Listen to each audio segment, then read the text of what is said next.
Hello दोस्तों, मैं विभास शाह आप लोगों के समक्ष उपस्थित हूँ आधुनिक भारत के इतिहास को लेकर। पिछले कई महीनों से मैं आप लोगों के समक्ष अपने विषय को लेकर नहीं आ पाया था। शायद कोई वजहें होंगी।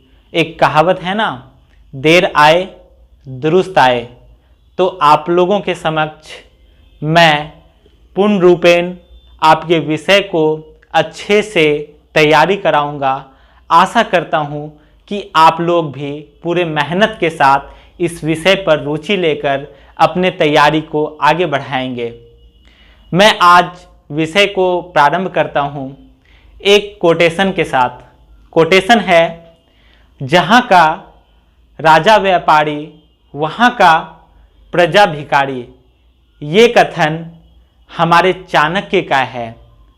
तो उस कथन को हम लोग आधुनिक भारत के इतिहास में डलहौजी के संदर्भ में समझेंगे। आप लोगों ने ये पढ़ा होगा आधुनिक भारत के इतिहास में डलहौजी की गोद निषेध नीति। आप लोग के मन में एक प्रश्न उठना चाहिए, ये भाई गोद निषेध नीति क्या है। उसके अगले क्रम में आप अगर ये नहीं समझे तो आगे देख लीजिए हड़प नीति, उसमें भी नहीं समझे तो वैभगत नीति। आपको एक संक्षेप में मैं बताता हूं। आप पूछेंगे भाई गोद निषेध नीति ये कौन सी राजनीति है भाई। हाँ, तो ये राजनीति है। कहा जाता है अगर किसी को अपना फायदा निकालना हो तो कई विचारधाराएं को लाया जा सकता है। उसके उस स्थान पर उत्पन्न होने वाले जितने भी कारक हैं उसे अपने फायदे के लिए इस्तेमाल किया जा सकता है। उस समय पे आप देखेंगे कि गोद निषेध नीति का मतलब होता है जिस भी देशी रियासत को अपनी संतान नहीं होती थी वह व्यक्ति किसी अन्य राजा के पुत्र को वो गोद नहीं ले सकते थे, यानी कि उसके सत्ता पर सीधे प्रत्यक्ष रूप से ब्रिटिश का सत्ता स्थापित हो जाता था। इस समय डलहौजी की समय में बताऊं, ये लगभग 1848 की बात है। ये 1848 का समय ब्रिटिश का वह ये कह सकते हैं ना, एक स्वर्ण काल था ब्रिटिश के लिए। इस समय पे अगर आप इसे समझेंगे ना क्या क्यों कैसे, तो मैं बताता हूं कि क्या में समझेंगे तो क्या में मैं तो बता दिया कि डलहौजी की यह नीतियां थी। अब ये डलहौजी क्यों ये नीति लाते हैं आप इसे मैं समझाता हूं। अब बोलेंगे भैया आप राज्य हड़प लो, क्या फायदा है। मेन तो आप फायदा की ओर जाओगे ना। आखिर वो क्या सोचते थे जिस वजह से वो सत्ता को अपनी ओर स्थापित करते हैं, वो अपने अधिकार क्षेत्र में लेते हैं।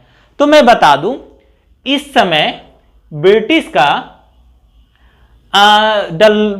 का मुक्त व्यापार की नीति का समय था, यानी कि 1813 से 1858 तक ये ऐसी समय थी जिस समय ब्रिटेन में औद्योगिक क्रांति चल रही थी।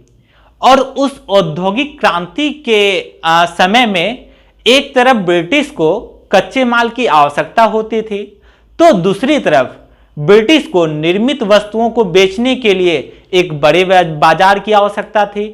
तो वो भैया अब बाजार कहां खोजेंगे, तो देख रहे हैं भैया पूरे भारत, ये ले लो ना पूरे भारत। आप यहां पे देखो इतनी जनसंख्या है भैया, मजदूर हैं यहां पर, यहां से कच्चे माल को उत्पादित करो, ब्रिटेन ले जाओ, वहां से पके हुए माल को भारत लाओ और यहां उनके बाजार में बेच दो। तो भैया आप तो एक तो मोनोपोली बाजार कर रहे हैं, तभी तो औद्योगिक क्रांति और किसी देश में हुई नहीं थी। भारत ब्रिटेन का उपनिवेश बन चुका था और यहां पर वो सोच रहे थे कि अब तो मेरी मोनोपोली है ही है। और दूसरी ओर अगर भारत में हस्तशिल्प उद्योग है कि भाई अब तुम यहां से हट जाओ, मैं पूरा का पूरा यहां पर बाजार चलाऊंगा। इसी के तहत वो मुक्त व्यापार की नीति के तहत वो अपने क्षेत्र का विस्तार करते हैं। और इसके साथ ही डलहौजी का कहना था कि मैं यहाँ पर मुगल के सत्ता की तरह अपने भी सत्ता को सर्वोच्चता तक लेकर जाना चाहता हूं।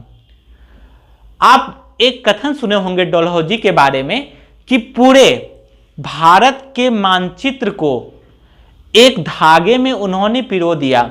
अगर आप बोलेंगे कि आज जो भारत की मानचित्र बन रही है ये किसका देन है, ये कहा जाए तो उस समय डलहौजी के कारण, जो उनकी ये नीतियां थी, इसके कारण सारे भूभाग को, सारे क्षेत्र को ब्रिटिश के अंतर्गत ले लिया गया था और फिर ब्रिटिश से हम लोग ले लिए थे। तो कहते हैं ना कारण और परिणाम का नियम, वो मैं आपको समझाऊंगा कि कैसे डलहौजी की कारण की नीतियां चलती है, फिर परिणाम की नीतियां चलती है। इसी संदर्भ में आगे बढ़ते हुए मैं आप लोगों को बताऊंगा कि विस्तारवादी नीति में वो युद्ध के द्वारा पंजाब का विलय करते हैं और अगले क्रम में युद्ध के द्वारा दक्षिण का बर्मा क्षेत्र, जो कि आज भारत में सम्मिलित नहीं है, ये अब अलग हो चुके हैं, वो दक्षिण बर्मा का, जिसे आज प्लेगू कहा जाता था, वो उस समय 1852 में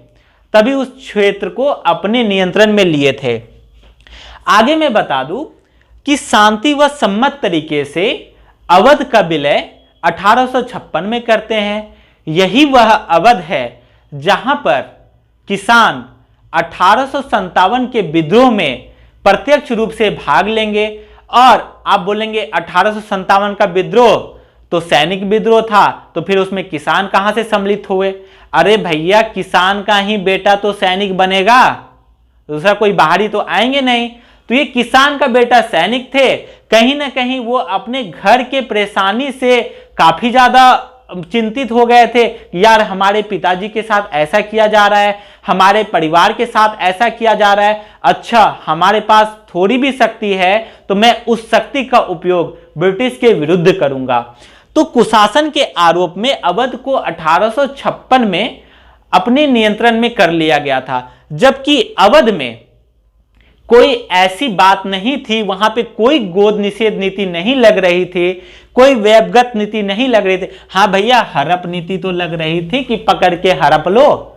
आगे हम देखते हैं सतारा, जो कि 1848 में उसे अपने नियंत्रण में लिया गया था। और साथ में मैं आपको एक इंफॉर्मेशन दे दूं, ये जितने भी हैं वैभगत नीति के तहत जितने भी राज्यों को अपने नियंत्रण में लिया गया है, ये सभी आपके एग्जाम के लिए इंपॉर्टेंट हैं। आप इसे नोट डाउन कर ले और इसमें थोड़ा सा भी शंका न करें, आप सीधा सीधा इसे याद कर ले और आपके एग्जाम के लिए ये बहुत ही ज्यादा वीवीआईपी है। आगे चल के जैतपुर एवं संभलपुर को 1849 में अपने नियंत्रण में कर लिया जाता है। उसके अगले क्रम में बाघाट को 1850 ईस्वी में, उदयपुर को 1852 ईस्वी में, झांसी 1853 ईस्वी में एवं नागपुर को 1854 ईस्वी में अपने नियंत्रण में कर लिया जाता है। अब देखेंगे कि भाई इसका तो परिणाम क्या हुआ। ये तो भैया सारे कारण हैं कि चलो भैया ये कारण के तहत हम इसको क्या कर रहे हैं कि ये तो कारण हो गया कि हम अपने राज्य को स्थापित कर लिए। अब तो भाई इसका परिणाम देखेंगे। परिणाम में हम ये देखने का कोशिश करेंगे कि डलहौजी को क्या लाभ हुआ और दूसरी तरफ भारत किस तरह से परेशान हुए, भारत में इसका क्या परिणाम हुआ। ये परिणाम फिर कारण बनेगा, ये कारण फिर परिणाम बनेगा, ये परिणाम फिर किसी का कारण बनेगा। तो इतिहास समझने से पहले आपको कारण परिणाम के नियम को समझना होगा। अगर ये हो रहा है तो उसका अगला क्रम ये होगा, अगर ये हो रहा है तो अगला क्रम इसका ये होगा। तो आप देखेंगे कि परिणाम में डलहौजी को क्या फायदा हुआ। डलहौजी को ऐसा मतलब वहां पे जो भी भारतीय सचिव थे इंग्लैंड, सॉरी ब्रिटेन में, उनके द्वारा इनको आदेश दिया गया कि हमें किसी भी रूप में अपने आमदनी को बढ़ाने और अपने क्षेत्र के विस्तार को बढ़ाने में किसी भी प्रकार की त्रुटि नहीं छोड़नी है। हमें अपने सत्ता का ज्यादा से ज्यादा विस्तार करना है, साथ ही साथ अपने सर्वोच्चता को स्थापित करना है। दूसरी कारण क्या हो गई? दूसरी कारण में मैंने आपको जस्ट अभी बताया था, ब्रिटेन में औद्योगिक क्रांति चल रही थी और उसके लिए बड़े बाजार की आवश्यकता थी। और बड़े बाजार में एक तो उसे कच्चे माल की आवश्यकता थी और दूसरे उसे निर्मित वस्तुओं को बेचने के लिए बड़े बाजार की आवश्यकता थी। तीसरा क्या होता है, यहां पर एक बड़े भूभाग पर ब्रिटिश का प्रत्यक्ष नियंत्रण हो जाता है, उनकी सैनिक सत्ता स्थापित हो जाती है। वो तो भाई घी पी के बैठे हैं कि भैया अब तो यही मेरा राज है, यहीं पे अब हम भारत पे क्या पूरे विश्व पे राज करेंगे। तो भैया देखिए आगे क्या होता है। ये तो हो गया अंग्रेज की बात, अब देखिए भारतीय क्या करते हैं। ये 1856 में अवध का नियंत्रण किया जाता है और स्टार्टिंग कहां से होता है?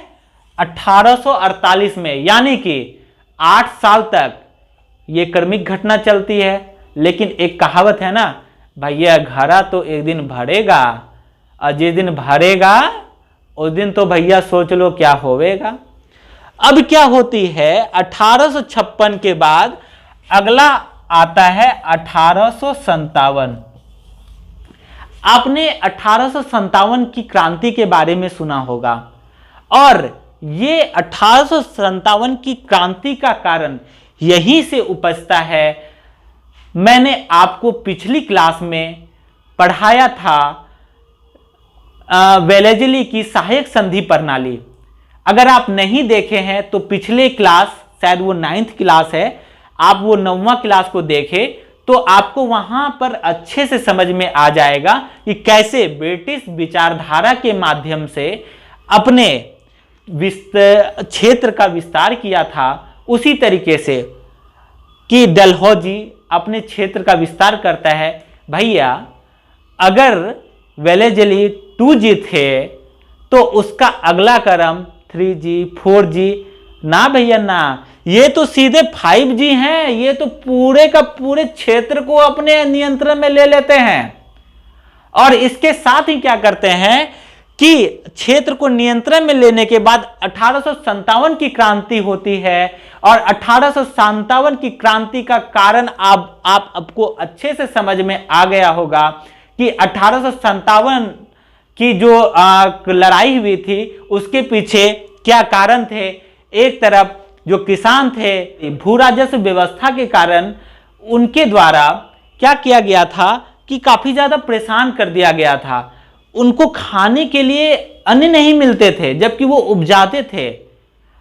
अंततः उनकी अकाल की स्थिति उत्पन्न हुई। जो भी हस्तशिल्प उद्योग थे उस हस्तशिल्प उद्योग का पतन हुआ। तो आगे सभी इस कारण को हम लोग समझेंगे।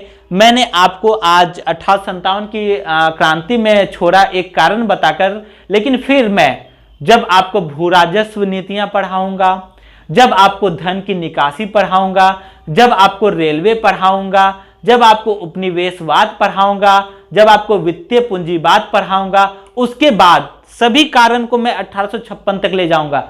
तब ये 1857 की क्रांति को आप लोगों के समक्ष लाऊंगा। और उसके साथ ही ये तो डलहौजी तो ये काम किए, लेकिन उसके साथ साथ अगर कोई क्षेत्र विस्तार करता है तो भाई साहब उसके लिए तो सड़क जरूर बनाएगा, उसके लिए तो जरूर वो बंदरगाह में लाइटिंग की व्यवस्था करेगा, जरूर डाक तार की व्यवस्था करेगा।